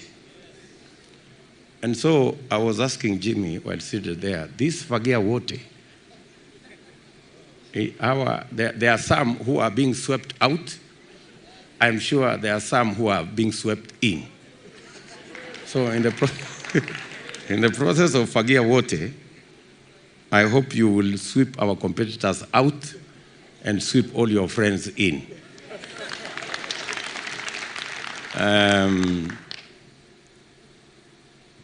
Let me say just a few things. I have listened to the statement made by Jimi Wanjigi, and one statement struck me, and that statement is about personalities versus the people. That is the statement that struck me. And that defines the moment where we are in the history of our nation. There is competition between personalities and personality cults and personality politics vis-a-vis the people and the institutions that facilitate the people to participate. There are two sides to this competition, and the clarity, the difference between the two sides to this competition is like the clarity between day and night. Our competitors believe this is a constitutional moment. We believe, together with Safina, that this is an economic moment in the history of our country. Our competitors believe that this is a constitutional moment because they want to change the constitution to create jobs so that leaders can benefit.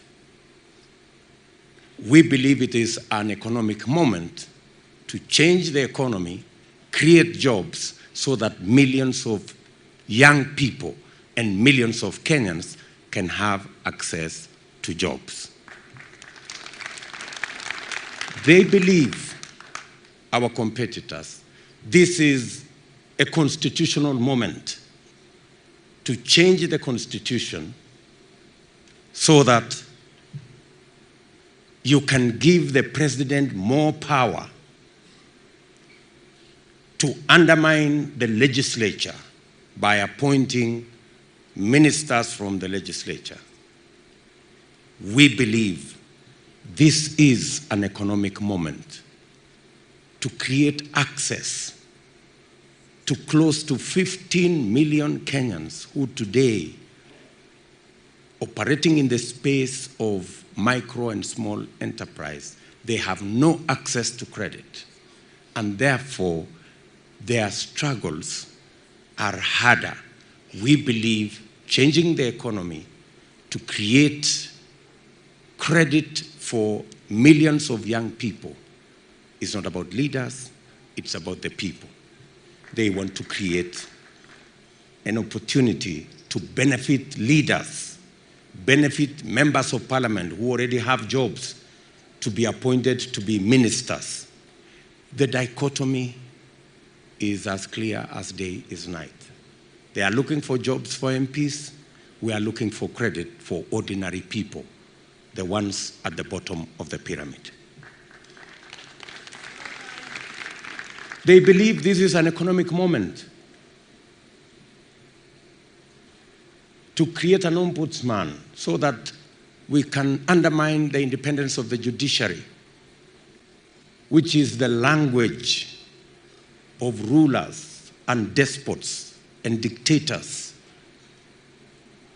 We believe this is a moment, an economic moment, to create economic freedom so that every citizen can operate in a space that respects the rule of law.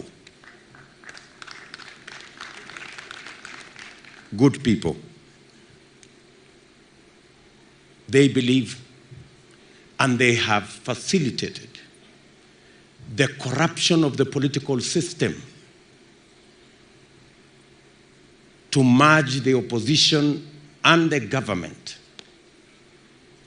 creating an unaccountable system that promotes conflict of interest, that promotes state capture, that promotes corruption, and that benefits only the corrupt.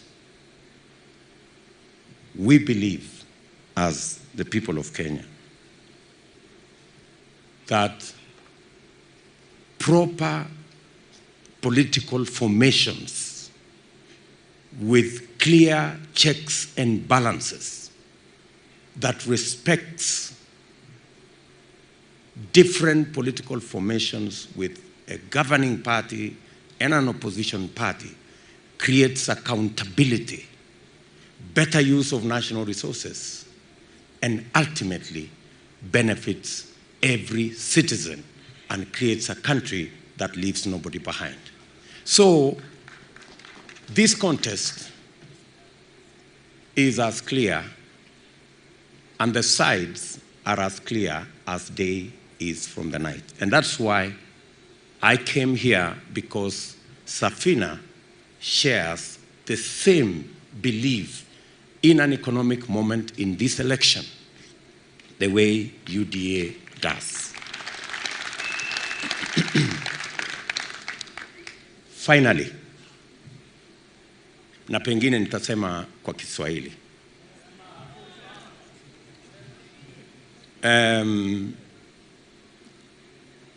Tulijenga serikali na tumejenga reli, tukajenga barabara karibu kilomita 10,000, tukaunganisha stima watu 8.5 kufikia sasa, tukatengeneza technical training colleges, sasa tumefikisha 150 Kenya. Lakini mahali nimeketi leo, naamini serikali tunayotengeneza kwa mapenzi ya Mungu na wale wote ambao tunakubaliana ya kwamba wakati huu ni wakati wa uchumi, ni ile serikali ambayo itaweka pesa kwa mfuko ya mwananchi wa kawaida. Na njia ya kuweka pesa kwa mfuko ya mwananchi wa kawaida ni kuhakikisha kwamba wale vijana karibu 4 milioni, Jimi amesema hapa watu 5 milioni plus, out of that 5 million, kati ya hawa wa Kenya ambao hawana ajira 5 milioni, 4 milioni ni vijana. Na njia ya kuweka pesa kwa mfuko ya hawa vijana ni kuwapangia ajira. Na ndio tumesema kupitia kwa kubadilisha uchumi,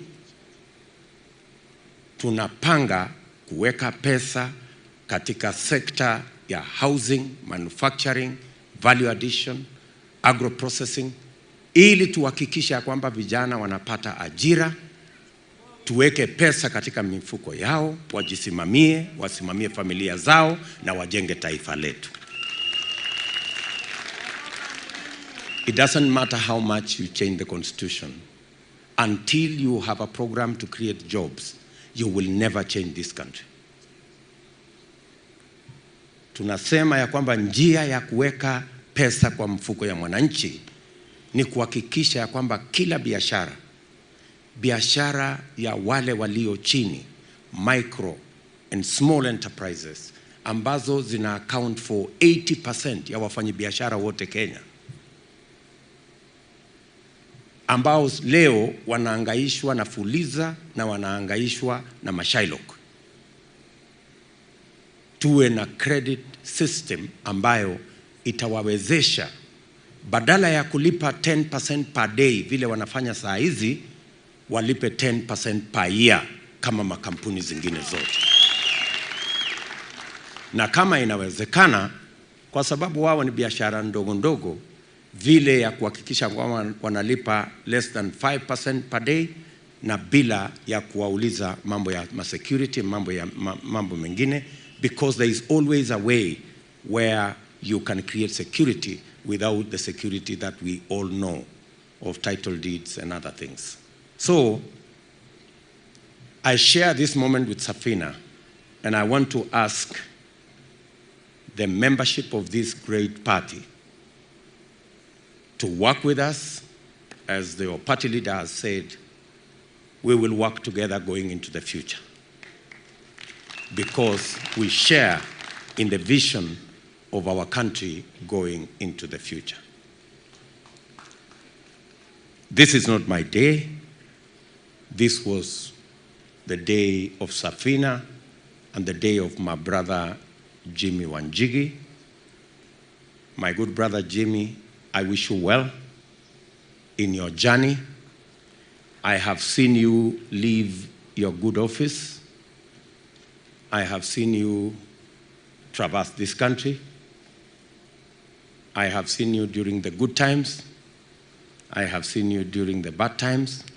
And I am confident that you are made of good metal.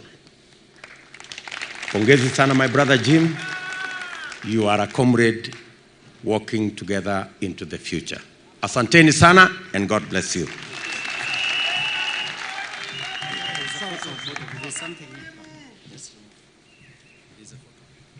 Thank you, Jim. Asante sana. Asante sana. Makofi kwa Deputy Rais. Makofi. Asante, and so are you, my brother. Asanteni sana. God bless you. God bless you, my brother. From bottom, twende up. Bottom, twende up. From bottom, twende up. Bottom, twende up. From bottom, twende up. We have a party leader who is also an old friend, Isaac Ruto Mashinane.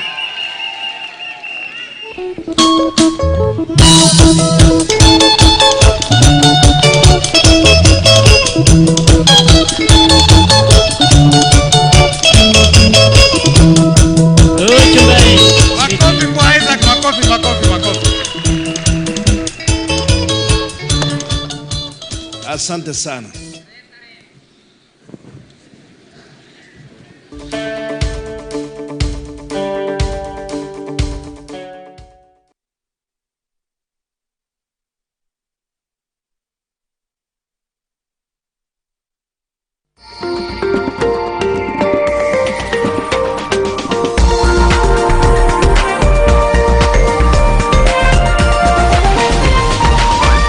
This and your brothers, fellow lawyers who assisted us. It's a little bit awkward speaking after the Deputy President has spoken, because I know why I should shorten the speech. I'm aware of his itinerary, and I'm not going to speak long. I only want to associate Chama cha Mashinani with the fight for a better Kenya and for inclusivity in the Kenyan economy, and in ensuring that multi-party democracy flourish in our country. And I want to pay homage also to the clerics of the 90s who fought for multi-party democracy, and in particular Reverend Timothy Joy. Because of their struggle, we are now living in a free country where various presidential contenders can meet together and share their vision and move together to compete without creating any friction. Thank you very much, and God bless you.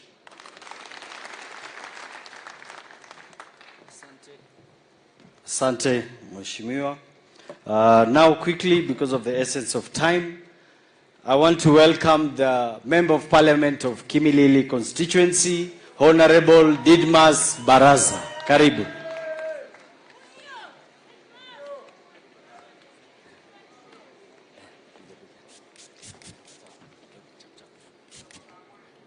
Thank you very much, my good friend. All protocols observed. I also want to take this opportunity to welcome Jimi, Wanjigi to this exclusive club of presidential candidates. And I want to assure him that we in UDA, we value friendship, and we believe that if we work together, we will be able to fight the enemies of this country, being unemployment, bad governance, especially where individuals walks to KEMSA and picks billions of shillings, the money that was supposed to assist this country fight COVID-19.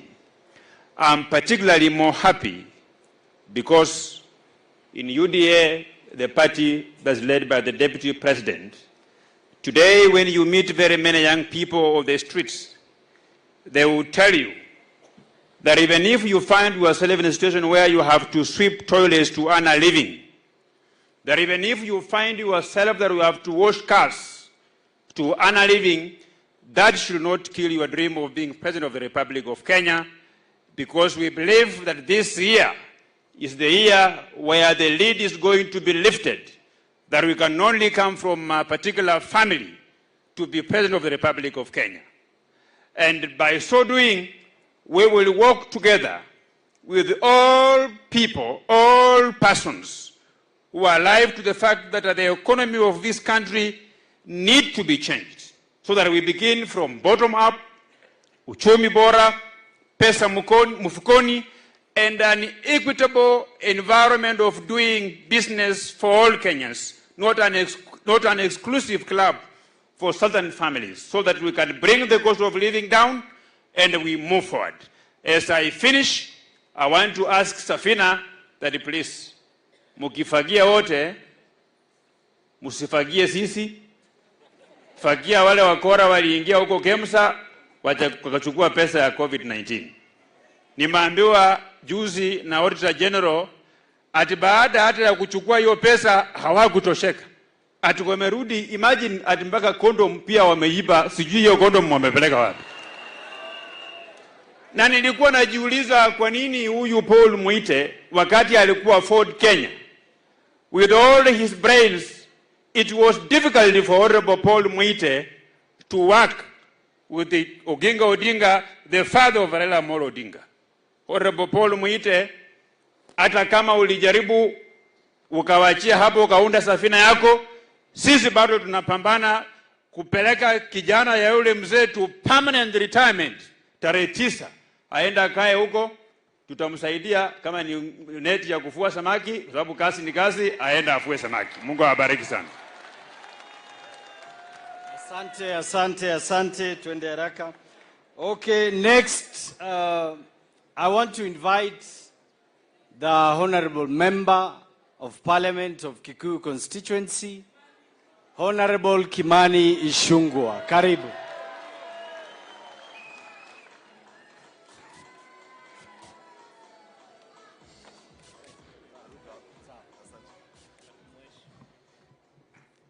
Thank you, Steve. Your Excellency, the Deputy President, the party leader Safina, who is my predecessor as my Member of Parliament, the Honorable Paul Mwite, and the Safina presidential candidates, my friend and brother Jimi Wanjigi, Safina delegates, hamjambo. Asanteni sana. I feel honored to stand before this gathering today and address you briefly. because this is a party, I think, whose roots, as Paul Mwite would agree with me and Wamagata, I think this party, the roots is Kikuyu constituency, where Paul Mwite came from as Member of Parliament. But it has grown to be a party that has proved itself over time. From the time Safina was registered, it has served this country even without members of parliament in parliament or MCAs and councillors. It has continued to exist as a political party and strengthened our democracy. And we cannot fail to mention the great work and the huge contribution to the growth of our democracy that the Honorable Paul Mwite has played in this country. And I must congratulate my brother, Honorable Paul Mwite, because he is a man who appreciates what he is worth and knows how to hand down power and instruments of power within the party and even in the country, because for the time I have served as Member of Parliament for Kikuyu, I have only but benefited from the wisdom of the Honorable Paul Mwite. I came to know Jimi Wanjigi when I was elected Member of Parliament around 2014, and we have grown and become good friends since then. If you read the Public Investments Committee report on the SGR report, it had a lot of inputs on information that was given to us by Jimi Wanjigi. And it is indeed Jimi Wanjigi who, over a cup of tea, advised me that we should advise the president not to take that railway beyond Nairobi to what is now called the railway to nowhere, into a private farm in Naivasha. But we were never listened to. Let me take this opportunity to congratulate you, Jimi, and ask you to continue walking and working with us to liberate this country from the economic terrorists that you have just said, who are governing this country and who imagine they not only own this country, but they own all of us. It is indeed true that they have come to believe that right after independence and their fathers took over our land, the land our forefathers and our fathers fought for, being the primary factor of production, land, and the other four factors of production, one of them being labor. I believe these three families, the Kenyatta family, the Moi family, the Odinga family, when they look at the rest of us, they see laborers, they see slaves that should be slaving for them, and we should thank them that we had the privilege to serve them. It is time now to tell them that we are not slaves of three families in this country. We belong to this country. We shall reclaim our country, and we shall end the economic servitude that you have subjected us to. And that is why I join the Safina fraternity in congratulating my brother Jimi and asking you, as Safina, when I look at this Safina, this ark, kiona ikicheza pale, ikiwekwa mguu mbele, iwekwe mbili nyuma, na handles inakaa kama wheelbarrow.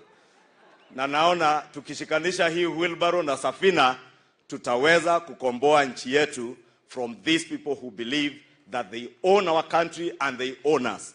We must prove to them that if Moi could become president, if Kenyatta could become president, even Jimi Wanjigi can become president, just like William Ruto can become president. And even you seated here, irrespective of where you are born, you can become a president and a leader in this country. And that is a country that we ought to all build. And I want to encourage you, let us work together. Even as we go into the elections, let us partner in the economic liberation of our country. Because as the Deputy President has said, this is not a constitutional moment. This is an economic moment. It is an economic time for us to liberate our economy and our country from the servitude of those that believed they owned this country. Na nataka niseme kwa kumalizia, haiwezekani ati wale wametuweka kwa shida walizotuweka ndio watakuwa solution ya hizo shida wametuweka. Ile shida and Jimi engaged me when I was chair budget and appropriations in the National Assembly. And I must confirm here today, Jimi, that part of the wisdom you shared with me on economic management, I shared it with President Uhuru Kenyatta, and I warned him that in a short 2 to 3 years, this country's economy will go to the doldrums if we do not act right. But again, because of state capture, because of conflict of interest, there was nobody to listen to us. We have time now to listen to each other. Between Safina, UDA, and all the other political parties in Kenya Kwanza, we can liberate this country and hand it back to its true owners, the people of Kenya. Asanteni, Mungu awabariki. Asante Mheshimiwa, asante. Poleni, I know you really wanted Honorable Sudi to speak, lakini ameniambia kona homa na sauti imepotea. Lakini naomba asimame awasalimie. Just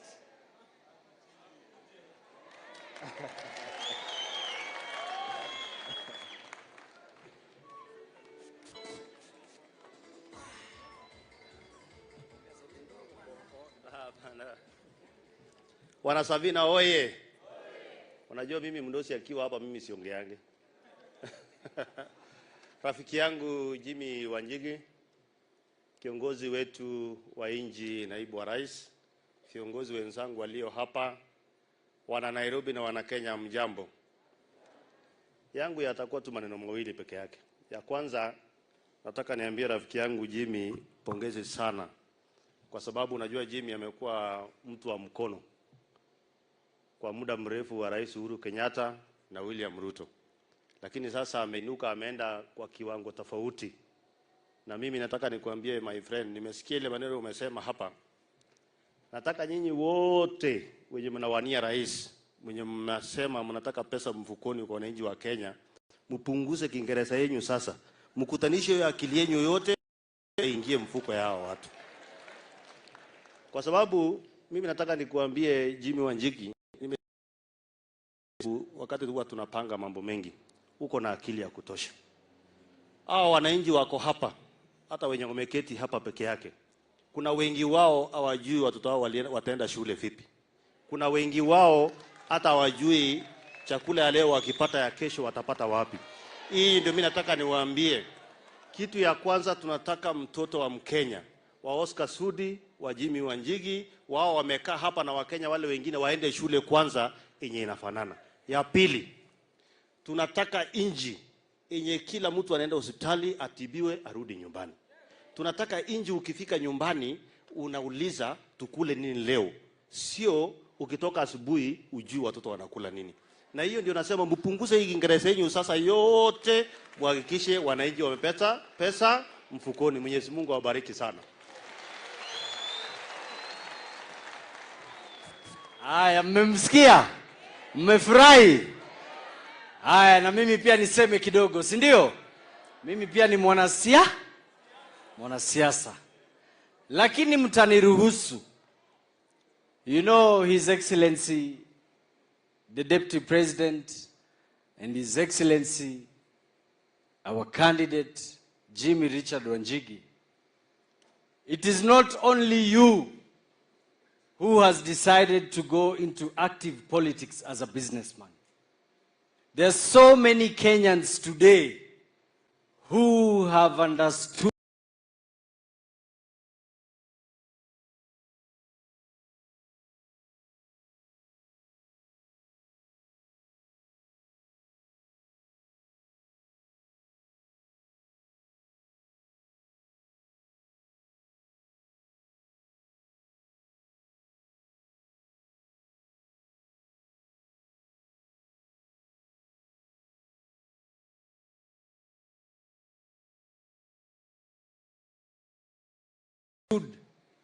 that being in the business community